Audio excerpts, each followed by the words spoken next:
Şuna qilib, ardın yana bir yil mushundoq tepdinish o'tib ketdi. Turaxon bu uyga qadam bosmagandan keyin Gulxonning quliqi har holda tinjib qoldi.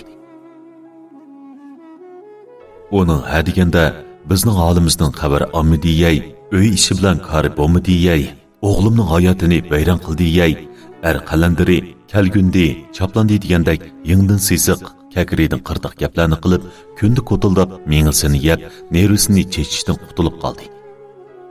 U oxir salomat yangidi. Bolasi o'g'il edi. U 40 to'shqicha ko'rimgan kuni tatmagan azobi qolmadi. Taliga yanada Kavsar bor ekan. U hozir 6 yoshga kirib qolgan bo'lib, Gulxonning har holda oddiy hojatidan chiqib beralaydi.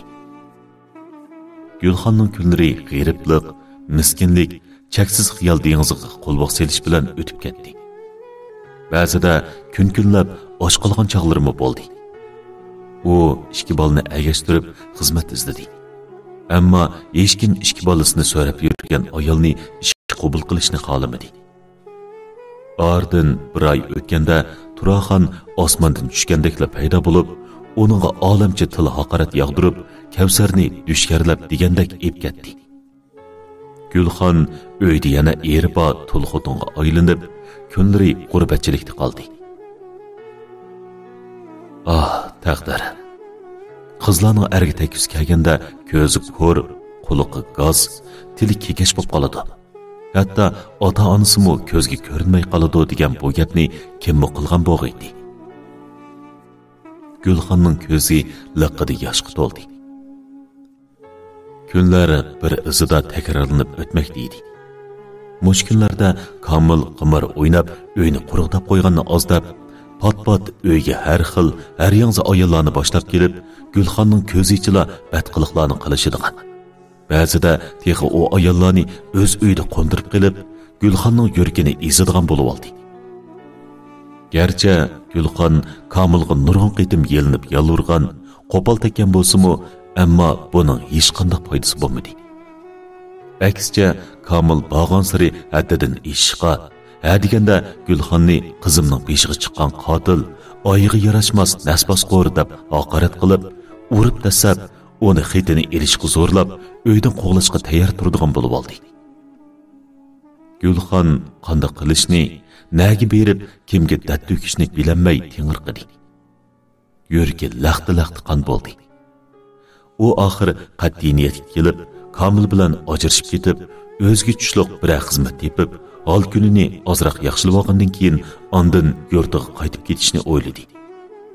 Biroq Komil uning ajrashga qo'shilganligini anglagan kundan e'tiboran yana qarsini ko'rsatmadi. Buningga qo'shilib Turaxonning pat-pat yo'qlab kelib, nashtirni sanjishlari ovushga boshladi. Apang qani? Yo'q, Gulxon apangni deyman. Ukancho. Xap Komil, sen meni mushunda xona vayron qilgandan keyin, men muhamman bir kun sen iflosni qiymi-chimi qilib o'ldirib, go'shingni apang degan qiyri jodugarga yegizib, sho'rpisini balonga ichirib, yuragimdagi azob o'shmanligini yeni keltiman. Kishilarning esidan chiqmoqdek echinishlik tarixdan birini yezib qoldirib, men misallardek razil, odamni qilmaydigan vahshiylikni qilib o'chimni olmasam, Gulxon degan ismimni yetkib yetdiman. Qarab turish, men turmada yotadigan ish bo'lsa-mu, cho'qim deganimni qilib, senlarni umrlik pushaymonga qoldirib, ojizlarni bo'za qilishning, boshqalarning atvorli qizlarini aldab akilib xo'rlashqiniga g'iqqida to'yg'izib yetaman. Qarab turish, men cho'qim shunday qilaman. Gulxon butunlay mag'dursizlandi. Ko'zi qorong'ulashib, beshi lo'qildab og'rib, o'rniqning ustiga serilib tushib, ishtik o'rniqning bir tarafini tutib, beshini ustal ustiga qo'yishga arinli ulgurdi. Uning yipi uzilgan marjandek to'kilayotgan hasratli ko'z yoshlari texi ko'chirilib bo'lmagan original ustiga domlab tushib, maqolning xatlarini mijiqlab, to'nuqsiz qilib qo'ydi. Endi senlar bilan korim yo'q. Komil qarab tur. Sening menga qilganlaring, opangning menga solgan zulmi uchun endi sen o'lamsan, tirilamsan, oshtoq qilib talada yetib qolamsan yoki qarz egillari urib o'ldirib qo'yamdi parvoyim palak. Hammasiga sen o'zing sababchi. Senlar bilan korim yo'q. Endi hargiz korim yo'q. Buningdan keyin qanday qilsang qilish. Men o'z jonimni o'zim bir amal qilib boqaman. Bolamni bir amal qilib qatorga qo'shaman. Sen va sening jaddi jamoating bilan endi korim yo'q. Senlarning ishingga endi boshqa turib o'ltirg'ichilikim qolmadi. Shuning uchun men o'z ishimga pishiq bo'lay. Avval ozroq pul g'amlab o'zimga chiqish yo'li tepishning g'amida bo'lay. U o'zining beshiga o'zi urib turib, ichida qayta-qayta alamlik nido qildi. Tuyuqsiz bir qo'l qo'ringan holda uning mo'risiga qo'yildi. Ondan uning Gulxan, meni kechir. Men bilaman. Men eski. Men nachar. Men o'zimning yaxshi odam emasligimni bilaman. Men seni oldidim. Qiyin kunga qo'ydim. Hozir mening sendan afu so'rashga yuzim qamg'anligini bilaman. Men ravrus bir erkak turib, seni bekle jafoga qo'ydim. Men sana va bu uyga bolalarga yuz kelmayman. Lekin Gulxan, bir necha yillik xotinchilikning yuzini qil. Meni yana bir qitim afu qilib et. Senmi bilasan? Sen mening barliqim, kuch-quvvat manbayim. Sen mening tayanchim, yulanchugim. Sen bilasan. Men apamning kasofatidan qarindoshlarim bilan izlashib o'tmagili talay yillar bo'ldi. Ular biz ona bolani olli-burun o'ldiga chiqarib etgan.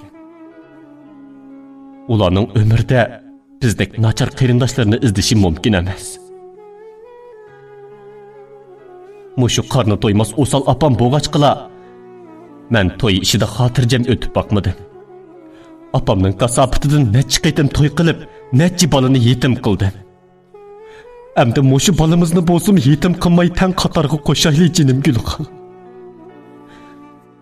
Mana sen bo'lmasang bo'lmaydi. Men sensiz yashayamayman Gulxan. Bilaman. Sen mendan bekli nafratlanyapsan. Men bilan to'y qilganingga pushaymon qilyapsan. Taqatingmi chekiga yetdi haqcan. Agar buningdan keyin men bilan yana korim yo'q deb turasang, men teximi tushkunlashib ketaman. Hatto o'zimni o'zim o'ldirib olishim mumkin Gulxan. Men bek pushaymon qildim. Mushtapda pushaymonni oldigan qosh topolmayapman. Agar sen bu navbat meni afu qilaversang, bir qitim fursat bersang, men cho'qim hozirgi xizmatimni texmi yaxshi ishlayman. Kechda baldur uyga qaytib kelib, sana yordamlashib maqolani ko'chirib yozishib berman. Rost da'votiman Gulxan. Sana kapolat berayki, mush bir yil ichida men tirishib ishlab, qimor qarzini to'liq qaytarib bo'lib, yangi turmushni qaytadan boshlayman. Bo'lamdi Gulxan. Sen bilasan, mening tabiatim asli undoq eski emas. Meni mush kunga qo'yxini, oshu vijdonini ishlab ketgan qarindoshlarim. Urug' tuqqanlarimni meningdan voz kechtirayotgan tasla qolganlarmi? Yanıla aşıp pul dunyaga ko'z to'ymas ilgar apam. Bo'ldi bas. Hamma qilg'uliqni o'zingiz qilib turib, endi gunohni apangizga artib qo'ymoqchimi? Siz bir erkak turib, o'z ayolingizni, bolangizni qo'g'dashni, o'zingiz tutgan uyni qamdashni bilmay turib, yana xatolikni apangizga qo'yamsiz? Acaba sizda qilchilik savallik yo'qmi? Ko'tingizga poq gaplashganda, qog'dan oq sig'izxondan saq bo'lib elib, hamma gunohni apangizga döngab qo'ymoqchimi? Hey Kamil, sizning naringizmi bir o'g'il bola erkak? Naringizmi bir uch bolaning dadisi, ha? Agar siz bo'shang, lingtasmi bo'lmagan bo'lsangiz, oldingi shikoyatingiz siz bilan ajrashib ketamdi. Bechora qizingiz beajal nohaq o'lib ketamidi? Ha? Bo'ldi, men joq to'ydim. Biz yana ajrashib ketaylik. Men degan kelgunda chaplandi buzuq-ku. Sizlarning uyning kulini ko'k so'rib etgan, barliqingizni vayron qilib etgan nachar xotin-ku. Şuna endi bo'ldi qilayli. Yo'q Gulxan, undaq dema. Herkes undaq dema. Vaqt hammaning yaxshi doğrusi. Vaqtning o'tishi bilan yiroq yaqindagi tuqqanlarim meni tushunadi. Senimi cho'ng ko'rib, voy deydigan bo'ladi. Biroq men hozir bekli qiyin ahvolda qoldim. Dardimga chidamay haroq tamoqiga berilib, Sen ve öy bilen karım bulmay, taladan kirmey yürüp, ahir bilip bilmeyle qımarga meptun bop kaldım. Bırak men bu eski huyumni özgertişke tirişimen. Çoğum özgertimen. Senden ötünüp qalay Gülxan. Mağa bir qitimli fursat bergen ma'qul mu? Gülxan bu gaplarni qancha qitimlab anglamagan. Bu qitimqi so'ziga ostoli tuzitish kirgizibdi. Darvaqa uning tuyuqsizli o'zgarib boshqacha odam bo'lib qolishida uning ashu puldan boshqani tonimaydigan besham Azazul opsining boshlatib bo'lmaydigan javobgarligi bor. Uning mushundoq gapida turmaydigan, uyini topolmaydigan, mukammal bir oilni so'riqchilikqa silib qo'ydigan yaramas odamga aylanib qolishida yanala uning ashu tug'ishni bilib, tarbiyalashni bilmaydigan opsining qora qo'li bor. U bu er bilan dastlabda tanishgan chaqlarda u to'limi rayish, oq ko'ngil, xizmatni berilib ishlaydigan, hammaga tang yetishadigan, kishining qadrini biladigan, boshqalarning hurmatiga sazovar qiladigan ertig'i. U chaqlarda turmushi har holda xotirjam, ko'nglik edi. Biroq u oxirini o'ylashni xohlamadi. O'ylab berib, o'zining ichini ochiq qilib olishni xohlamadi. Shuning bilan u asta beshini ko'tarib, o'ziga bechorlash talmirib qarab turgan, uydan chiqib ketib, qarisini ko'rsatmagili necha haftalar bo'lgan bu nonqipi eriga tikilib qaradi. U eriga qancha uzoq tikilib qargan seri ko'ngli shuncha yerim bo'ldi.